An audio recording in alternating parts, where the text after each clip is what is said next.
Hello दोस्तों, मैं हूं मिस्टर टी और आप सुन रहे हैं हॉरर कहानी, वो भी मेरी जुबानी। दोस्तों, आज की हमारी कहानी है श्रापित नीलावंती ग्रंथ। लेकिन कहानी शुरू करने से पहले बस मेरी आपसे इतनी गुजारिश है कि आप अगर इस कहानी को पूरा सुनेंगे तो आपको सच में बहुत ज्यादा मजा आने वाला है। साथ ही अगर आप पहली बार हमारे इस चैनल पर आए हैं तो चैनल को अभी सब्सक्राइब कर लीजिए। ऐसा करने से हमारी और आपकी नजदीकियां बढ़ जाएगी और आगे आने वाली वीडियो आप तक आसानी से पहुंच जाएगी। तो ज्यादा समय न लेते हुए जल्दी से अपनी कहानी को शुरू करते हैं। भूतिया बंगाल के जंगलों में फंसे ट्रक ड्राइवर। हेलो दोस्तों, मेरा नाम विकास है। मैं एक ट्रक ड्राइवर हूँ। ट्रक चलाना सिर्फ मेरा पेशा नहीं है, ये मेरा जुनून है, मेरी जिंदगी है। मैं कई सालों से इस रास्ते पर हूँ। न जाने कितनी ही रातें सुनसान सड़कों पर गुजार दी हैं। इस दौरान मैंने पहाड़ों की खामोशी को महसूस किया है, शहरों की चकाचौंध को पार किया है और गांवों की सादगी को नजदीक से देखा है। मेरे लिए सड़क ही मेरा घर है और हर सफर अपने आप में एक नई कहानी। जब भी मैं अपने ट्रक का इंजन चालू करता हूं और सफर की शुरुआत होती है तो ऐसा लगता है जैसे किसी नई दुनिया में कदम रख रहा हूं, जहां हर मोड़ पर कुछ नया इंतजार कर रहा होता है। लेकिन दोस्तों, आज जो कहानी मैं आपको बताने जा रहा हूं वो किसी सामान्य सफर की कहानी नहीं है। ये वो डरावना सफर था जिसने मुझे अंदर तक हिला दिया, जिसने मुझे उस अनदेखी दुनिया का एहसास कराया जिसे अब तक मैंने सिर्फ कहानियों में सुना था। ये कहानी असम के उन रहस्यमयी और खौफनाक जंगलों की है जहां से गुजरते वक्त हर कदम पर अजीब सी सिहरन महसूस होती है। रात के अंधेरे में जब जंगल के बीच से ट्रक लेकर गुजरते हैं तो न जाने कितनी डरावनी कहानियां और अफवाहें दिमाग में घूमने लगती हैं। लेकिन दोस्तों, उस रात जो मेरे और मेरे खलासी राजू के साथ हुआ वो किसी कल्पना से कम नहीं था। ये कहानी है उस रात की जब हम असम के एक कच्चे रास्ते से गुजर रहे थे और एक अजीब सी औरत से हमारा सामना हुआ। मैं आज भी सोचता हूं कि अगर मैं थोड़ी भी देर करता या अगर मैंने उस औरत की बातों में फंसकर रास्ता नहीं बदला होता तो शायद ये कहानी सुनाने के लिए आज मैं यहां नहीं होता। तो दोस्तों, दिल थाम कर बैठिए, क्योंकि ये सफर आपको एक ऐसी दुनिया में ले जाएगा जहां डर, जादू और रहस्य हर मोड़ पर आपका इंतजार कर रहे हैं। तैयार हो जाइए मेरे साथ इस सफर पर चलने के लिए, जहां मैं अपनी आपबीती सुनाऊंगा। उस रात की जब मैं और राजू असम की खौफनाक डायन के चंगुल में फंस गए थे। उस रात हम दोनों, मैं और मेरा खलासी राजू, अपने ट्रक में बैठकर असम के गहरे जंगलों के बीच से गुजर रहे थे। सामान की डिलीवरी पूरी करके अब हमारी मंजिल की तरफ लौटने का वक्त था। उन रास्तों पर रात के सफर का अपना ही डर और रोमांच था, जहां दूर दूर तक कोई दूसरी गाड़ी या बस्ती का नामो निशान तक नहीं दिखता। चारों तरफ सिर्फ ऊंचे ऊंचे पेड़ जो अंधेरे में एक स्याह परछाई की तरह खड़े थे और ट्रक की हेडलाइट के अलावा कोई दूसरी रोशनी नहीं थी। घड़ी में रात के 2 बजने वाले थे और उस समय जंगल जैसे और भी ज्यादा रहस्यमय और डरावना महसूस हो रहा था। जैसे ही हम आगे बढ़ रहे थे, एक अजीब सा सन्नाटा हर तरफ पसरा हुआ था। ना तो किसी जानवर की आवाज, ना ही पत्तों की सरसराहट, बस एक गहरा भयावह सन्नाटा। मेरे दिल में हल्की बेचैनी शुरू हो गई थी। राजू भी गहरी खामोशी से बैठा था। शायद उसे भी कुछ अनहोनी का एहसास हो रहा था। उन सुनसान रास्तों पर जब हम एक मोड़ पर मुड़े तो मुझे सड़क के किनारे दूर एक हल्की रोशनी दिखाई दी। ऐसा लगा जैसे किसी ने बीच जंगल में एक दीपक जला रखा हो। मैंने एक पल के लिए सोचा कि शायद किसी साधु संत का डेरे जैसा कुछ होगा, लेकिन उस वक्त इतनी रात में कोई इंसान वहां क्यों होगा, यह सवाल भी मेरे मन में उठ रहा था। मैंने ट्रक की स्पीड थोड़ी कम की और ध्यान से देखने की कोशिश की कि वो रोशनी किसकी है। जैसे जैसे हम पास पहुंचे, वो एक अजीब सा दृश्य था। एक औरत, काले कपड़ों में लिपटी हुई, बाल खुले हुए और हाथ में एक दिया जलाए हुए। उसकी आंखों में एक ऐसी चमक थी जिसे देखकर मेरे रोंगटे खड़े हो गए। ऐसा लग रहा था जैसे उसकी आंखें हमारे अंदर तक झांक रही हों। मैंने एक पल के लिए सोचा कि बिना रुके आगे बढ़ जाऊं, लेकिन किसी अजीब ताकत ने मुझे खींच लिया और मेरे हाथ खुद ब खुद ब्रेक पर चले गए। राजू ने धीमी आवाज में कहा, भैया ये जगह सही नहीं लग रही, यहां से जल्दी चलते हैं। लेकिन उस औरत की आंखों में कुछ ऐसा था जैसे उसने मुझे रोकने का कोई मंत्र पढ़ लिया हो।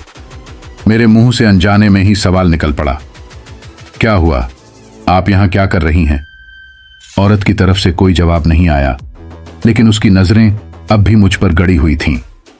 उसने अचानक हल्के से मुस्कुराते हुए कहा, मुझे आगे तक छोड़ दोगे? उसकी आवाज में एक अजीब सा खिंचाव था, जैसे कोई गहरी फुसफुसाहट हो जो सीधे कान में गूंज रही हो। उसकी बात सुनते ही मेरा दिल तेजी से धड़कने लगा। राजू ने मेरी ओर घबराई नजरों से देखा और धीरे से फुसफुसाया, भैया यह सही नहीं लग रहा, यहां से चलो। मेरे मन में भी हल्का डर था, लेकिन जाने क्यों उस औरत की आंखों में कुछ ऐसा था जो मुझे मजबूर कर रहा था कि मैं उसकी बात मान लूं। मुझे ऐसा लगा जैसे मेरे पास कोई विकल्प ही नहीं है, जैसे मैं किसी अदृश्य शक्ति के नियंत्रण में आ गया था। मैंने उसे अनजाने में ट्रक में बैठने की इजाजत दे दी। जैसे ही वह ट्रक में चढ़ी, एक ठंडी हवा का झोंका पूरे ट्रक में फैल गया और चारों ओर एक अजीब सी सिहरन महसूस होने लगी। उसने ट्रक के अंदर बैठकर एक ठंडी नजर से मेरी ओर देखा और हल्की मुस्कान के साथ बोली, सफर लंबा है पर जल्दी खत्म हो जाएगा। उसकी इस बात ने मेरे दिल की धड़कन और तेज कर दी। राजू की आंखों में भी डर की झलक साफ दिख रही थी, लेकिन हम दोनों कुछ भी कहने की स्थिति में नहीं थे। ट्रक जैसे धीरे धीरे किसी अनजाने डर और रहस्य की गहराइयों में धंसता जा रहा था। जैसे ही हमने फिर से ट्रक चलाना शुरू किया, वो रास्ता हमें पहले से कहीं ज्यादा लंबा और अजीब लगने लगा। चारों तरफ घुप अंधेरा और बीच बीच में उस औरत की रहस्यमय मुस्कान जैसे हमारे सफर को और भी डरावना बना रही थी। मुझे अब एहसास हो रहा था कि यह कोई सामान्य रात नहीं थी और शायद यह सफर हमें कहीं ऐसी जगह ले जाने वाला था जहां से वापस आना आसान नहीं होता। जैसे जैसे हम उस औरत को लेकर ट्रक में आगे बढ़े, माहौल में एक अजीब सी घुटन और ठंडक फैलने लगी। ऐसा लग रहा था जैसे हवा का हर झोंका अब भारी और ठंडा होता जा रहा था, मानो किसी अदृश्य बोझ ने पूरे ट्रक को जकड़ लिया हो। उस औरत का चेहरा ट्रक की हल्की हल्की रोशनी में अजीब सा चमक रहा था। मैंने उसे कनखियों से देखा। उसकी आंखें बिल्कुल स्थिर थीं, एक गहरी रहस्यमयी चमक लिए हुए जो किसी इंसान की आंखों जैसी नहीं लग रही थी। उसकी भूरी सी आंखों में ऐसा लगा जैसे कोई गहरा राज छिपा हो, मानो वो किसी दूसरी ही दुनिया से आई हो। राजू चुपचाप एक कोने में सिमटा बैठा था। उसके हाथ कांप रहे थे और उसकी नजरें बार बार मुझसे टकराकर सहम जाती थीं। वो औरत ट्रक की खिड़की से बाहर देखती रही, एक अजीब सी चुप्पी के साथ। अचानक उसने अपनी गहरी भेदक आवाज में कहा, तुम्हें पता है इस रास्ते पर बहुत से लोग आते हैं, लेकिन सब सुरक्षित नहीं लौट पाते। कुछ खो जाते हैं और कुछ वापस आकर भी अपने असली रूप में नहीं होते। उसकी बातों में ऐसा अजीब असर था कि मेरी रीढ़ की हड्डी तक में ठंडक महसूस होने लगी। मैं कुछ समझ नहीं पा रहा था कि जवाब में क्या कहूं। राजू ने मेरी बांह को पकड़कर धीरे से फुसफुसाया, भैया ये औरत सही नहीं है, इसका यहां होना ही गलत है। हम गलतफहमी में इसके चक्कर में फंस गए हैं। मेरा दिल भी मान रहा था कि यहां कुछ गड़बड़ है, लेकिन जाने क्यों मैं कुछ बोल नहीं पा रहा था। उस औरत की उपस्थिति में ऐसा लग रहा था जैसे मैं अपनी मर्जी खो चुका हूं। जैसे ही उसने अपना हाथ हल्के से मेरे कंधे पर रखा, एक ठंडी सनसनी पूरे शरीर में दौड़ गई। उसने मुझसे एक ऐसा सवाल पूछा जिसने मेरी जान ही निकाल दी। उसने कहा, कभी तुमने सोचा है कि तुम्हारी जिंदगी इतनी जल्दी खत्म हो सकती है? क्या तुमने कभी महसूस किया है कि तुम्हारी सांसें किसी और के हाथ में हैं? उसकी बातों ने जैसे मेरे होश उड़ा दिए।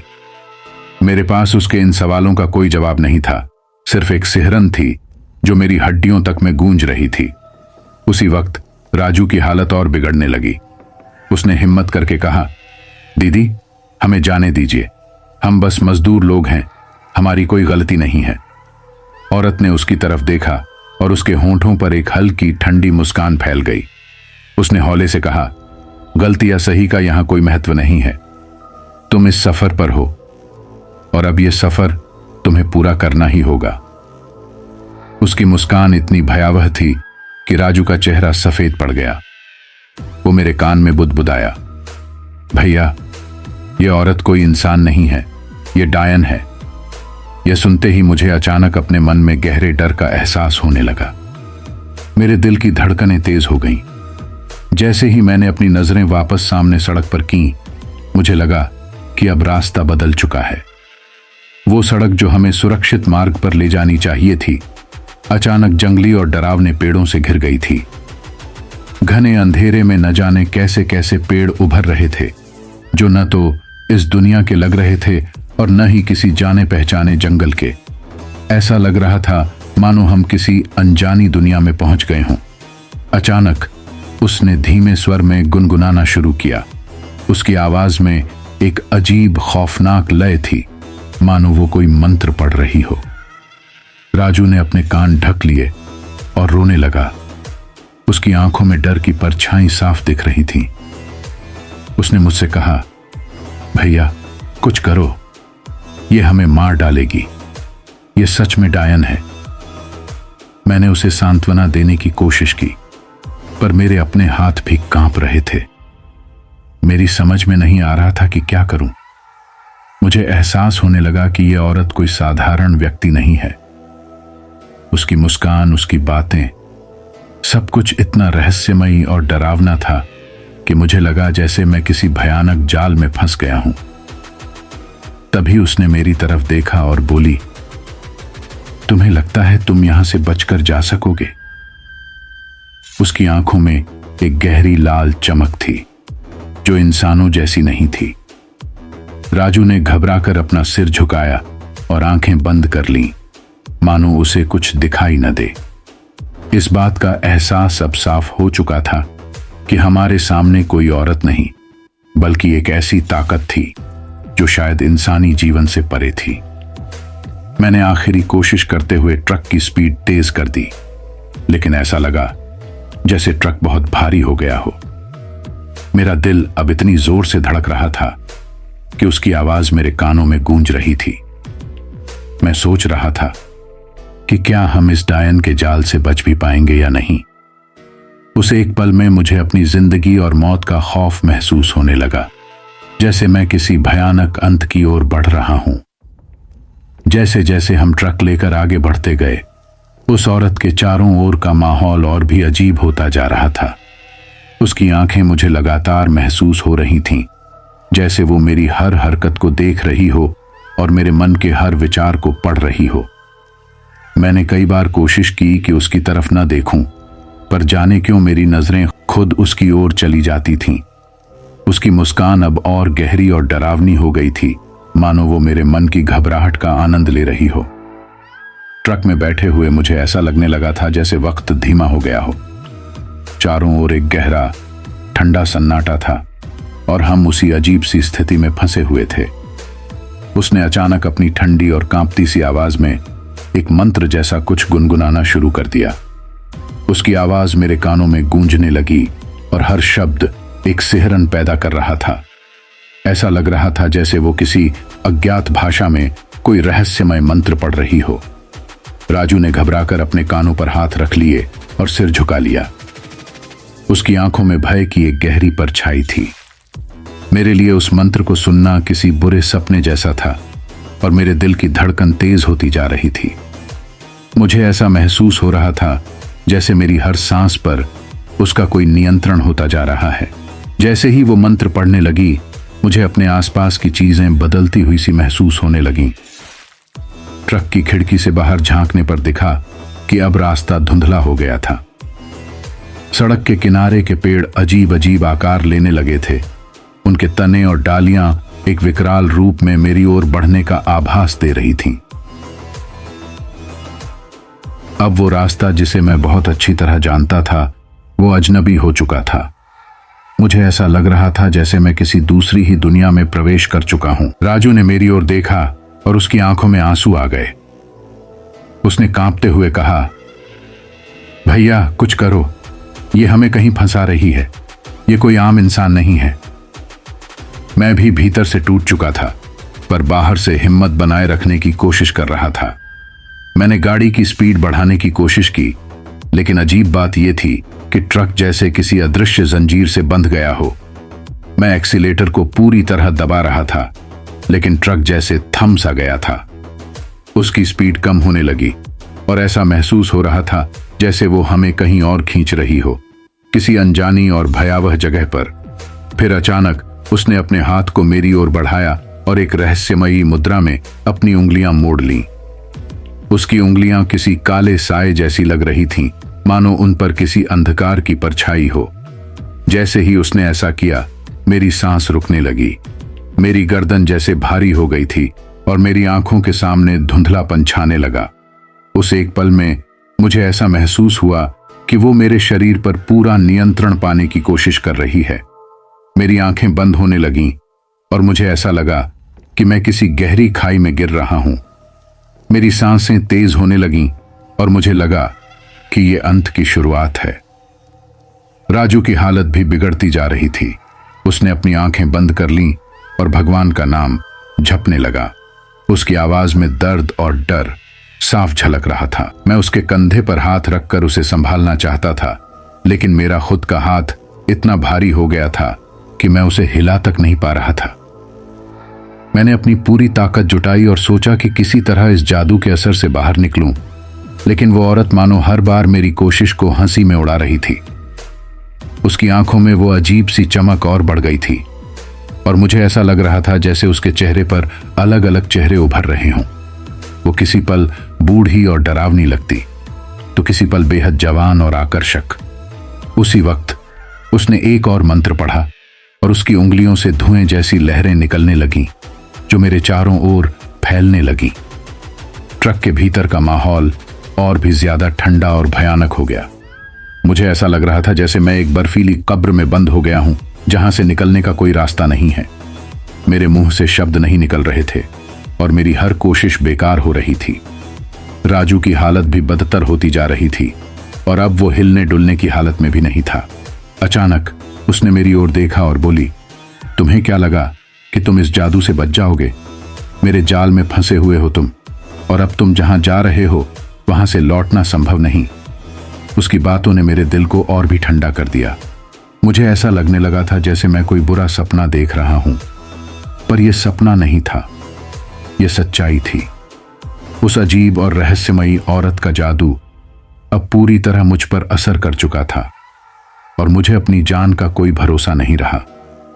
उस रात के अंधेरे में, उस खौफनाक जादू के बीच, मैं और राजू दोनों किसी भयानक अंत की ओर बढ़ रहे थे। जैसे ही मैंने उस रहस्यमयी औरत को ट्रक से उतरने के लिए कहा, उसने एक गहरी मुस्कान के साथ मेरी आंखों में देखा और ट्रक के दरवाजे से नीचे उतर गई। लेकिन उसके उतरते ही हमें अपने सामने का दृश्य बिल्कुल बदलता हुआ दिखाई दिया। वो सामान्य सड़क अब घने भयानक जंगल में बदल चुकी थी। चारों तरफ ऊंचे ऊंचे पेड़ थे, जिनकी शाखाएं इतनी घनी और विकराल थीं कि आसमान की कोई झलक दिखाई नहीं दे रही थी। मुझे समझ में नहीं आ रहा था कि वो औरत हमारे साथ क्या खेल खेल रही थी, पर अब मुझे लगने लगा था कि ये जंगल हमें निगल जाने को तैयार है। हमने ट्रक को मोड़कर वापस जाने का प्रयास किया, लेकिन अजीब बात यह थी कि अब वो रास्ता ही गायब हो चुका था जिससे हम आए थे। जहां पहले कच्ची सड़क थी, वहां अब सिर्फ ऊंचे ऊंचे पेड़, झाड़ियां और अजीब आकार वाले पौधे दिख रहे थे, जो किसी डरावने सपने जैसे लग रहे थे। राजू ने पसीने में डूबते हुए बड़बड़ाया, भैया, ये जंगल तो हमने आते वक्त देखा ही नहीं था, हम फंस गए हैं। उसकी बातों में गहरा डर था और मैं भी अब खुद को बेबस महसूस करने लगा था। हर ओर इतना सन्नाटा था कि हमारी सांसों की आवाज तक सुनाई दे रही थी। मैंने ट्रक की हेडलाइट्स ऑन कर दी ताकि कुछ रास्ता दिखे, लेकिन हेडलाइट की रोशनी भी अब इतनी कमजोर महसूस हो रही थी जैसे अंधेरे ने उसे निगल लिया हो। पेड़ के तने इतने काले और मोटे थे कि मुझे उन पर अजीब आकृतियां नजर आने लगीं। कुछ पेड़ तो ऐसे लग रहे थे जैसे उनकी शाखाएं हाथों की तरह फैली हुई हों। मानो वे हमें पकड़ने के लिए आगे बढ़ रहे हों। मुझे ऐसा महसूस होने लगा कि ये कोई साधारण जंगल नहीं है, बल्कि एक ऐसा शापित जंगल है जहां से निकलना नामुमकिन है। अचानक ट्रक की खिड़की के पास किसी चीज की आहट सुनाई दी। मैंने जैसे ही बाहर झांका तो मेरी नजरें किसी अजीब सी परछाई पर पड़ी। वो परछाई किसी इंसान जैसी थी, लेकिन उसका आकार असमान था। ऐसा लगा जैसे कोई अधूरी आकृति हो जो धीरे धीरे हमारी ओर बढ़ रही हो। मेरी हिम्मत नहीं हो रही थी कि मैं और ध्यान से देखूं, पर मेरे पास और कोई रास्ता भी नहीं था। मैंने राजू को हाथ के इशारे से चुप रहने को कहा, पर उसकी सांसें तेज हो चुकी थीं। उसने मुझसे बुदबुदाते हुए कहा, भैया, ये जगह हमें नहीं छोड़ेगी।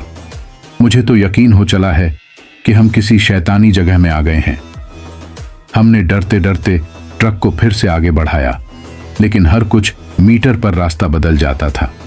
कभी पेड़ इतने घने हो जाते कि हमें देखना भी मुश्किल हो जाता, तो कभी हमें ऐसे निशान दिखते जैसे किसी जानवर ने वहां से होकर गुजारा हो, पर वो निशान भी कुछ ही पलों में गायब हो जाते। हर बार जब हम समझते कि शायद ये सही दिशा है, रास्ता फिर किसी नई उलझन में बदल जाता। ऐसा लग रहा था जैसे जंगल हमारे साथ कोई खेल खेल रहा हो। मुझे एहसास होने लगा कि ये जगह ऐसी नहीं है जहां से हम यूं ही वापस जा सकें। इसी दौरान राजू ने अचानक चिल्लाते हुए कहा, भैया देखो, पीछे देखो। मैंने अपने पीछे देखा तो मेरी आंखों के सामने जो दृश्य था उसने मेरे होश उड़ा दिए। वो रहस्यमयी औरत उसी तरह हमारे ट्रक के पीछे खड़ी थी जैसे वो हमारा पीछा कर रही हो। उसकी आंखों में गहरी लाल चमक थी और उसका चेहरा अब और भी विकराल लग रहा था। उसके होंठ हौले से हिल रहे थे जैसे वो कोई मंत्र पढ़ रही हो, और उसकी परछाई अजीब ढंग से फैली हुई थी। मैंने हड़बड़ाकर ट्रक की स्पीड तेज की, लेकिन वो औरत हमारी रफ्तार के साथ साथ ही बढ़ने लगी। ऐसा लग रहा था मानो वो कोई जीवित परछाई हो जो हमारे पीछे पड़ चुकी हो। हमारे ट्रक की गति बढ़ती जा रही थी, लेकिन उस जंगल में कोई रास्ता नहीं मिल रहा था। मुझे अब विश्वास हो चला था कि यह जंगल हमें यहां फंसाए रखने के लिए ही बना है। पेड़ों पर बने पुराने निशान, झाड़ियों में हिलते परछाई जैसे हमें किसी अनजानी शक्ति की चेतावनी दे रहे थे। राजू की आवाज कांपने लगी, भैया अब क्या करेंगे? ये डायन हमें छोड़ने वाली नहीं है। हम कहां जाएंगे?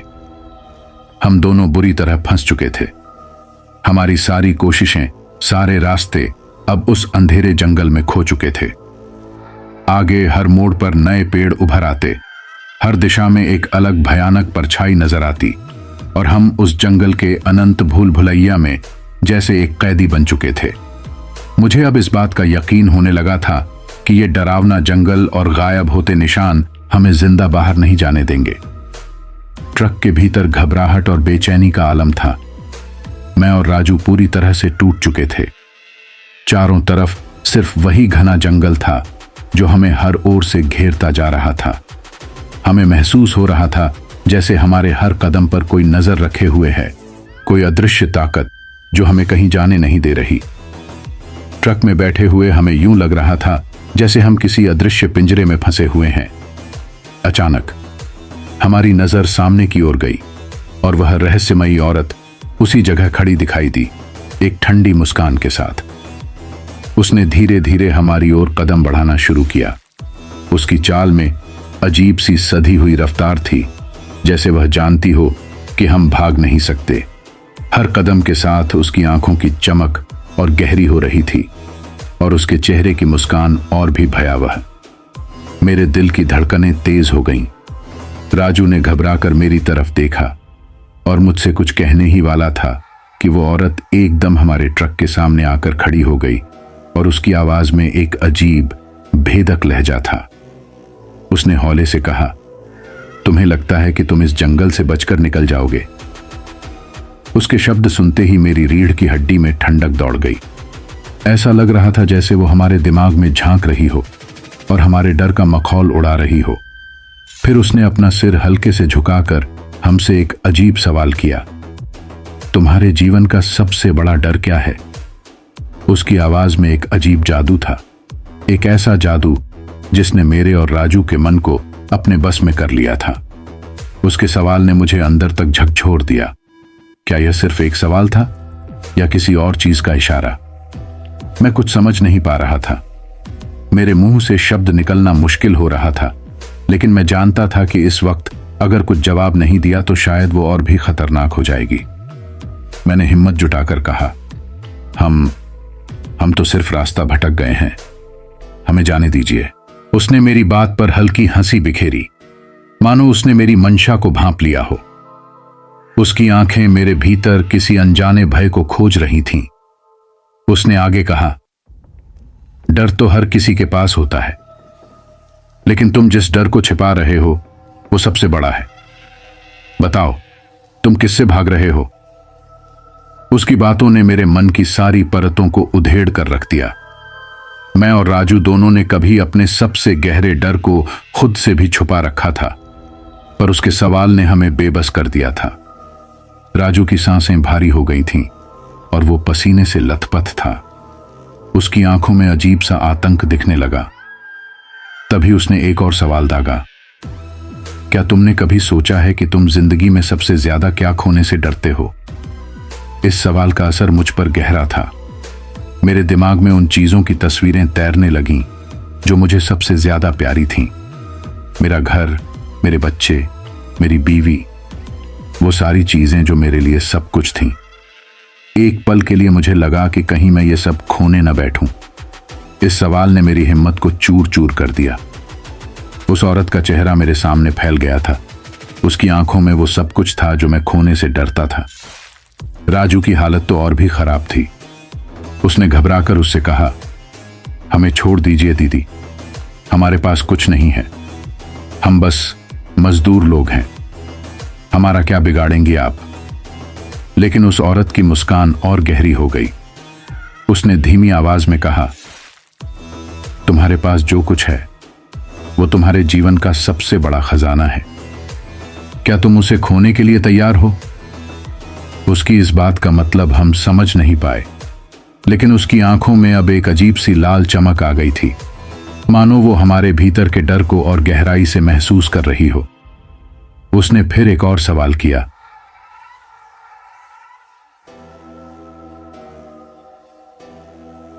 क्या तुम जानते हो कि इंसान का सबसे गहरा डर क्या होता है? हम दोनों खामोश रहे। उसने खुद ही जवाब दिया, सबसे गहरा डर होता है उस अंधकार का जो तुम्हारे भीतर बसा होता है, वो अंधेरा जिसे तुम खुद से भी छुपाते हो। उसकी बातों का असर मेरे मन पर गहरा हो गया था। मैं खुद को एक अनजानी स्याही में डूबता हुआ महसूस करने लगा, जैसे मेरी हर सांस अब उसी अंधेरे का हिस्सा बन रही हो।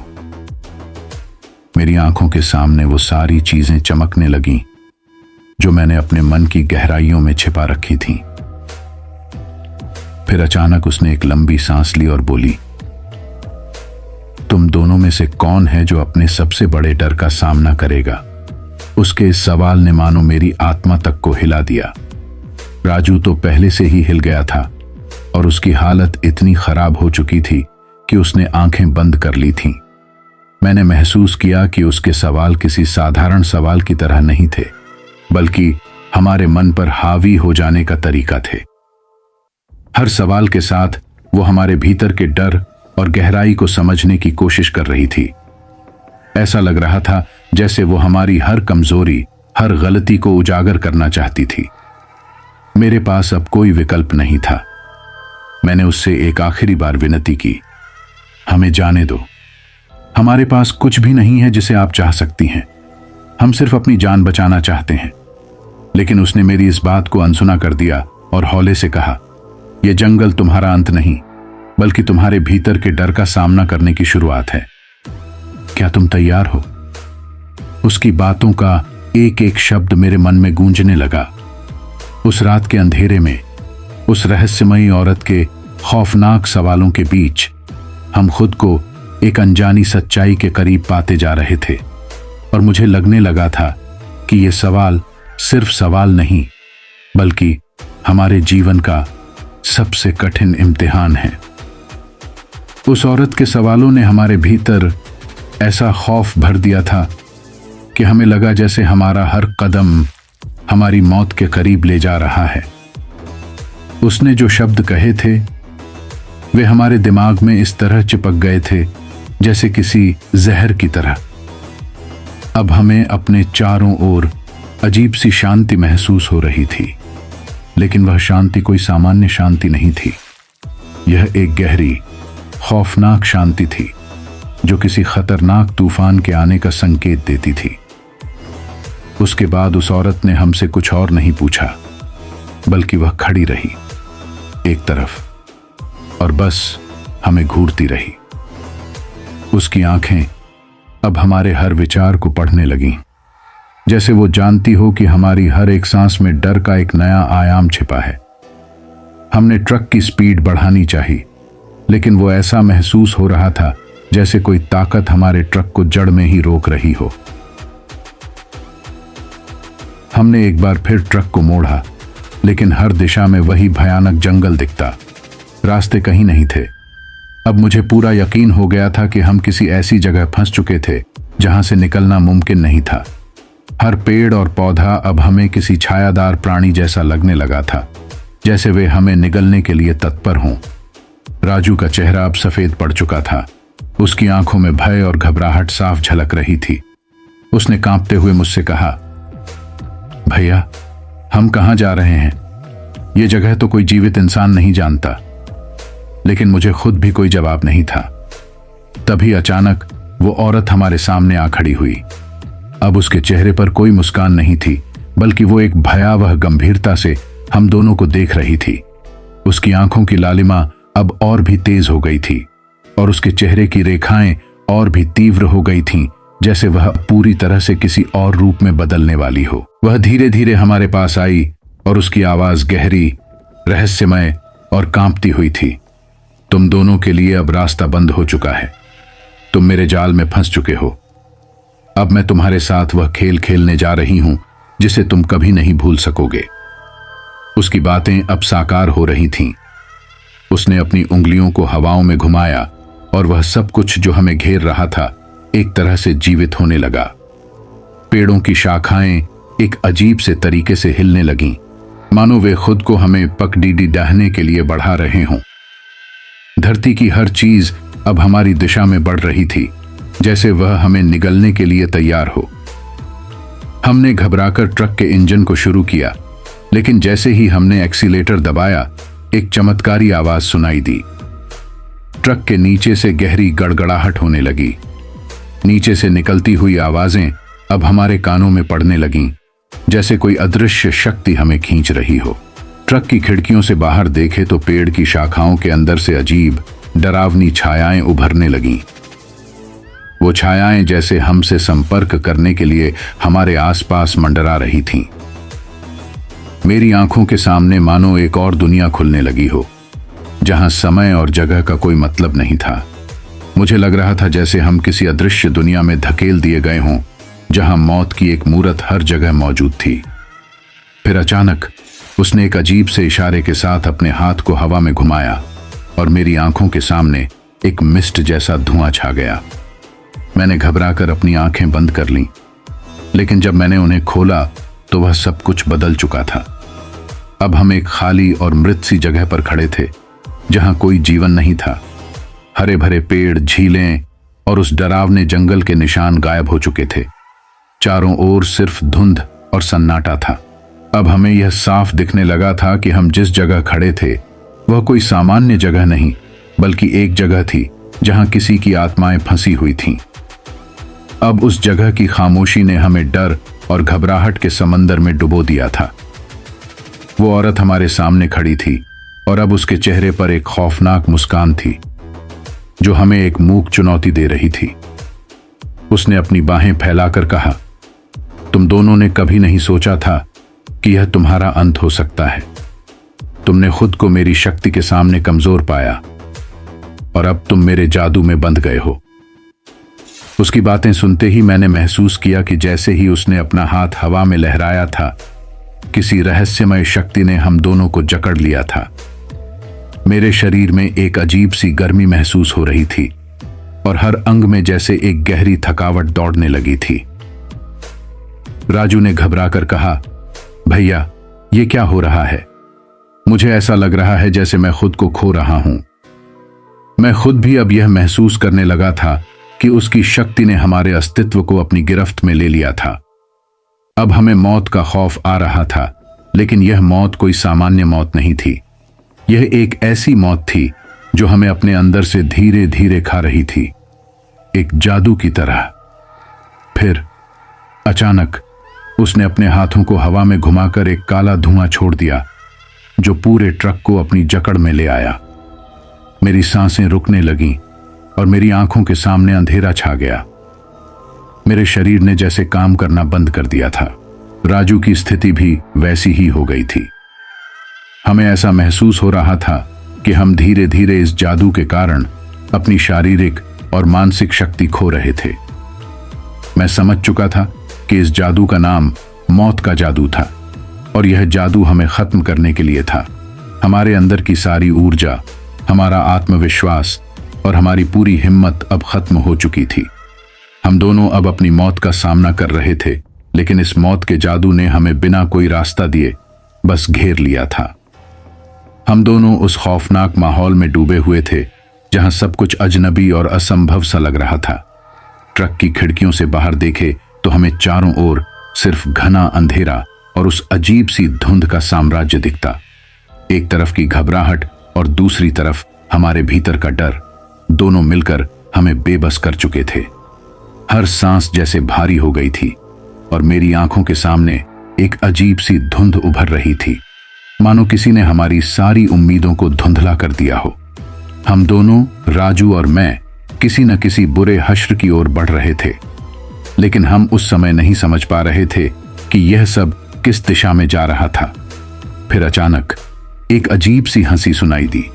यह हंसी इतनी रहस्यमयी और डरावनी थी कि मेरी रूह तक कांप उठी। यह हंसी न तो किसी इंसान की लग रही थी, न किसी जानवर की, बल्कि यह उस जंगल की गहरी अधूरी आवाज जैसी थी। ऐसा लगा जैसे यह हंसी कहीं ऊपर से, दूर से आ रही हो, और वो भी हमारी ओर। जैसे ही हंसी हमारे कानों में पड़ी, राजू ने डरते हुए कहा, भैया ये आवाज कहां से आ रही है? ये तो जैसे किसी और के अंदर से निकल रही हो। मुझे भी ऐसा ही महसूस हुआ। वो हंसी सुनकर हमारा पूरा शरीर सिहर गया, जैसे हमारे आसपास कोई अदृश्य ताकत मौजूद हो जो हमारी हर चाल पर निगाह रखे हुए हो। तभी मेरी नजरें अचानक खलासी पर पड़ी। राजू अब कुछ नहीं बोल रहा था। उसका चेहरा बिल्कुल सफेद पड़ चुका था और उसकी आंखें एकदम खाली सी हो गईं। उसकी आंखों में वही डर था, लेकिन अब उनमें कोई प्रतिक्रिया नहीं थी। वो सिर्फ मुझे घूरता जा रहा था, जैसे वो किसी और दुनिया में खो गया हो। उसके चेहरे पर कोई भावना नहीं थी, बस एक अजीब सी शांति का एहसास था। मैंने उसे कई बार पुकारा, राजू क्या हुआ, तुम ठीक तो हो? लेकिन उसने कोई जवाब नहीं दिया। उसकी आंखें मानो किसी डरावनी दुनिया की ओर देख रही थीं और वो अब धीरे धीरे अपनी जगह से भी उठने की कोशिश नहीं कर रहा था। तभी अचानक राजू के मुंह से एक धीमी रहस्यमयी आवाज निकली, भैया तुमने कभी सोचा था कि हम उस दुनिया से बाहर कभी निकल पाएंगे? उसकी आवाज में अब कोई जीवित इंसान नहीं था, बल्कि वह किसी शापित आत्मा की तरह गूंज रही थी। वो कुछ कहता जा रहा था और मैं बस बुरी तरह से उसे देखता जा रहा था। उसकी आंखों की चमक अब और भी फीकी हो चुकी थी, जैसे वो धीरे धीरे किसी जादू का शिकार हो रहा हो। मुझे अब एहसास हुआ कि हम सिर्फ उस औरत के जादू का शिकार नहीं हुए थे, बल्कि उस रहस्यमयी हंसी ने हमारे दिलों में किसी अज्ञात भय को जन्म दे दिया था। और राजू पर इसका असर कुछ इस तरह हुआ था कि वह अब पूरी तरह से मूक और सन्नाटे में खो चुका था। मुझे लगा कि वो अब खुद को उस औरत की गिरफ्त में छोड़ चुका था और अब मैं अकेला था, उसकी खौफनाक आंखों और उस जादू से जूझने के लिए। अब मुझे यह समझ में आने लगा था कि इस जंगल का असली मकसद हमें मौत की ओर खींचना नहीं था, बल्कि हमारा आत्मा को अपने कब्जे में लेना था। वह औरत अब किसी शिकार को नहीं बल्कि हमारी आत्माओं को अपनी शक्ति में समेटने की कोशिश कर रही थी। मैं बुरी तरह से घबराया हुआ था, लेकिन मुझे अब भी उम्मीद थी कि शायद मैं राजू को वापस ला सकूं। लेकिन फिर भी वह मुंह खलासी मुझे इतना भयभीत कर रहा था कि मुझे खुद पर भी यकीन नहीं हो रहा था कि मैं उसके साथ क्या कर सकता था। उसकी आंखों की गहरी खामोशी, जैसे वह पूरी तरह से किसी जादू की गिरफ्त में हो। मुझे समझ में नहीं आ रहा था कि अब हम क्या कर सकते थे। राजू की हालत देखकर मुझे यही समझ में आया कि इस जंगल ने सिर्फ हमें नहीं बल्कि हमारे भीतर के हर डर को जागृत कर दिया था। राजू, जो कभी मुझसे साथ रहा था, अब एक मूक शिकार बन चुका था। वह अब कुछ नहीं बोलता, बस उस अजीब सी मुस्कान के साथ खड़ा था, जैसे वह किसी अन्य संसार में खो गया हो। उसकी आंखों में कुछ ऐसा था जो मुझे भीतर तक हिला रहा था। उसे देखकर अब मुझे लगने लगा था कि वह हम दोनों का अकेला शिकार नहीं है, बल्कि यह जंगल और उसकी रहस्यमयी शक्ति अब हमारी आत्माओं को अपने कब्जे में लेना चाहती है। मुझे अब यह एहसास हो रहा था कि हम इस जादू की पकड़ से बचने के लिए जो कुछ भी कर सकते थे, वो शायद बहुत देर हो चुका था। हमारा भाग्य, हमारा भविष्य उस अजीब सी हंसी और राजू के मूक चेहरे के भीतर कैद हो चुका था। जैसे ही राजू ने एक और बार अपनी आंखें उठाईं, मैंने देखा कि अब उनमें कोई जीवित भावना नहीं थी, बल्कि वे उन अंधेरे शक्तियों का हिस्सा बन चुकी थीं, जो इस जंगल में हमारी आत्माओं को निगलने के लिए बेताब थीं। घनघोर अंधेरे में डूबे उस जंगल के भीतर रात ने जैसे कभी भी खत्म होने का नाम नहीं लिया। लेकिन फिर भी जैसे ही वह रहस्यमयी हंसी और खामोशी थोड़ी मंद पड़ी, मुझे लगा कि शायद अब कुछ बदलेगा। राजू की हालत अब और भी ज्यादा खराब हो चुकी थी।